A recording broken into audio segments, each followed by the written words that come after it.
जय हिंद प्यारे साथियों, स्वागत है आपका अपने परिवार सुनामी क्लास में।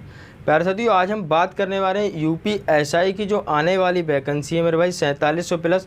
एक एक विशेष से चर्चा करूंगा मैं। सिलेबस क्या रहने वाला है, एज क्राइटेरिया क्या रहेगा, फिजिकल में क्या होता है भाई मेरे, तो एक एक बात करूंगा मैं। यहाँ पर क्वेश्चन क्या रहेंगे, बिल्कुल आयु सीमा तक की एक एक फुल डिटेल वीडियो मेरे भाई अंत तक देखना, आराम से चीज़ों को समझना कि वैकेंसी आने वाली है, कब तक आएंगी, एक चांस होते हैं, तो भाई मेरे सब बात करूंगा मैं यहाँ पर।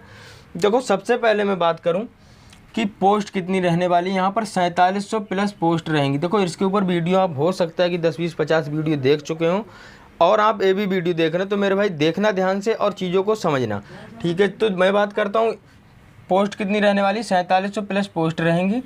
योग्यता यहाँ पर देखो स्नातक रहती है। स्नातक मतलब कि यहाँ पर आपके पास क्या होना चाहिए, बीए होगा चलेगा, बीएससी हो चल जाएगा, बीकॉम हो या फिर ग्रेजुएशन आपने कोई भी अन्य कोई डिग्री की हो तो भाई मेरे चल जाती है, समझ गए होगे, ठीक है। आयु सीमा की बात करूँ, आयु सीमा का क्राइटेरिया अलग अलग है, ओबीसी एससी जनरल कैटेगरी वालों के लिए अलग अलग है। देखो, सबसे पहले मैं जनरल कैटेगरी की बात करूँ तो 21 से 28 वर्ष रहता है जनरल कैटेगरी वालों के लिए।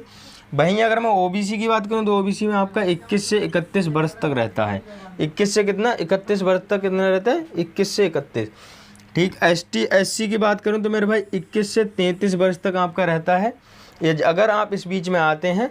बाकी आपको लिए जब ऑफिशियल नोटिस आएगा तो उसमें पता लग जाएगा। फिलहाल इतनी ही एज रहती है कि कब से कब वो अप्लाई कराएं, कि जुलाई ले रहे हैं, अगस्त ले रहे हैं, समझ गए, ठीक। अब देखो यहाँ पर सिलेक्शन प्रोसेस क्या रहने वाली है। सिलेक्शन प्रोसेस देखो ऐसे रहने वाली है। सबसे पहले आपका रिटन एग्जाम होता है, सबसे पहले आपका रिटन एग्जाम होगा। उसके बाद डीबीपीएसटी मतलब कि डॉक्यूमेंट्स वेरिफिकेशन होने वाला है। उसके बाद मैं बात करूँ तो पीईटी मतलब फिजिकल एफिशिएंसी टेस्ट रहेगा। उसके बाद मेडिकल रहेगा। उसके बाद आपके लिए फाइनली ज्वाइनिंग पर भेज दिया जाएगा एग्ज़ाम क्वालिफाई करने के बाद, समझ गए। मेडिकल, पीईटी और डीबीपीएसटी और रिटन। सबसे पहले रिटन होगा जो कि कंप्यूटर बेस्ड टेस्ट होगा, उसके बाद डीबीपीएसटी होगा, उसके बाद पीईटी होगा, उसके बाद मेडिकल होने वाला है। इतनी बात समझ गया। अब मैं बात करता हूँ सिलेबस आपका। देखो भाई मेरे सिलेबस यहाँ पर आपका क्या रहने वाला है। सिलेबस की बात करूँ, यहाँ देखो, यहाँ सब्जेक्ट लिखा है, उसके बाद यहाँ क्वेश्चन लिखा है, उसके बाद यहाँ पर मार्क्स रखे हैं, कितने मार्क्स पर कितना रहता है, ठीक है। तो हिंदी की बात करूँ, यहाँ पर मैं हिंदी, आप जो यूपी कांस्टेबल के लिए पढ़ रहे हैं वही हिंदी काम हो जाएगा आपका, ज़्यादा कुछ नहीं पढ़ना रहता है।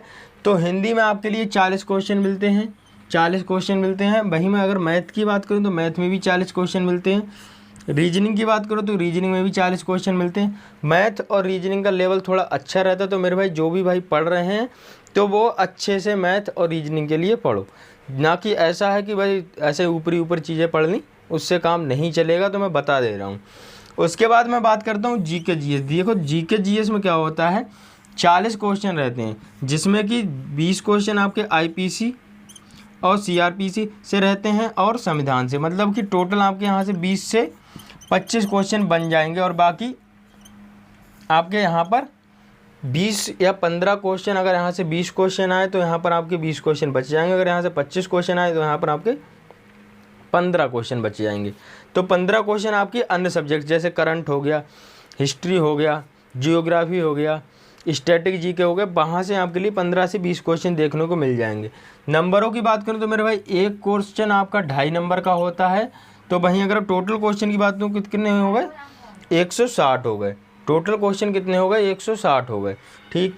उसके बाद में बात करूँ यहाँ पर कितने कितने नंबर का रहने वाला है, 100, 100 और 100 और 100।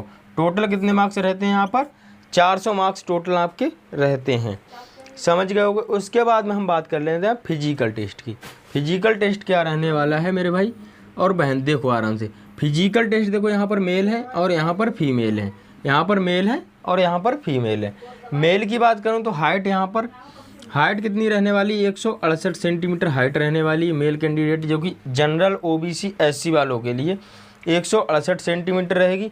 अगर वहीं आप अगर एससी एसटी कैटेगरी से आ रहे हैं तो आपकी 160 सेंटीमीटर हाइट रहेगी। चेस्ट की बात करूँ, देखो यहाँ पर चेस्ट कितना रहने वाला है, जनरल ओबीसी एससी के लिए यहाँ पर 79 से 84 तक, मतलब कि 79 कितना होना चाहिए, नॉर्मल होना चाहिए। और वहीं अगर 84 की बात करूँ तो मतलब कि फुला के होना चाहिए, इंक्रीज करना रहता है आपके लिए, समझ गए। तो कितना होगा। और वहीं अगर मैं आप एसटी कैटेगरी तो कितना होना चाहिए, 77 से 82 77 से 82 होना चाहिए। समझ गए। अब आ जाते हैं फीमेल मतलब कि महिला अभ्यर्थी के लिए मैं बता दूं आपकी हाइट कितनी रहने वाली। जनरल, ओबीसी, एससी में आते हैं तो आपकी हाइट रहेगी 152 सेंटीमीटर। अगर मैं बात करूं एसटी कैटेगरी में आती हैं आप तो आपकी हाइट रहने वाली है 147 सेंटीमीटर, मतलब कि 147 सेंटीमीटर आपकी हाइट रहने वाली है। उसके बाद यहाँ पर देखो चेस्ट क्राइटेरिया नहीं होता है महिलाओं के लिए, तो यहाँ पर क्या क्राइटेरिया होता है, वेट का। वेट की बात करूँ आपका जनरल, ओबीसी और एससी का यहाँ पर 40 केजी वेट रहता है, और मैं एसटी की बात करूँ यहाँ पर भी 40 केजी वेट रहता है। समझ गए होगे एक एक चीज़ के लिए। अगर समझ पा रहे हो तो चीज़ों के लिए मेरे भाई चैनल को सब्सक्राइब जरूर करना, क्योंकि जो भी लेटेस्ट वैकेंसी आती है तो आपके लिए यहाँ पर जल्द से जल्द सूचित कर दिया जाता है। अब मैं एक एक्सपेक्टेड आइडिया बता दूं कि फॉर्म कब से अप्लाई होंगे। ठीक है भाई, देखो फॉर्म कब से अप्लाई होंगे एक एक्सपेक्टेड आइडिया है। अगर यहाँ से मैं बात करूँ तो यहाँ पर देखो आपको अक्टूबर के आसपास, अक्टूबर इधर चले जाओ एक महीना या फिर इधर चले जाओ, इनके आसपास आपके लिए यूपीएसआई में 2024 में ही फॉर्म देखने को मिल जाएंगे। ठीक है, बाकी आप देखो यूपीएसआई का एक लंबा सिलेबस होता है, लंबी तैयारी करनी होती है, तो आप लोग अभी से तैयारी में जुड़ जाना। यहाँ पर आपके लिए परीक्षा ओरिएंटेड वीडियो मिलती रहेंगी, ऐसी लेटेस्ट वैकेंसी संबंधित, सिलेबस से संबंधित या कोई भी जानकारी होती है तो भाई मेरे चैनल पे हो नए तो सब्सक्राइब जरूर करना। बाकी मिलते हैं कल किसी वीडियो के साथ में। जय हिंद, जय भारत, जय मां सरस्वती।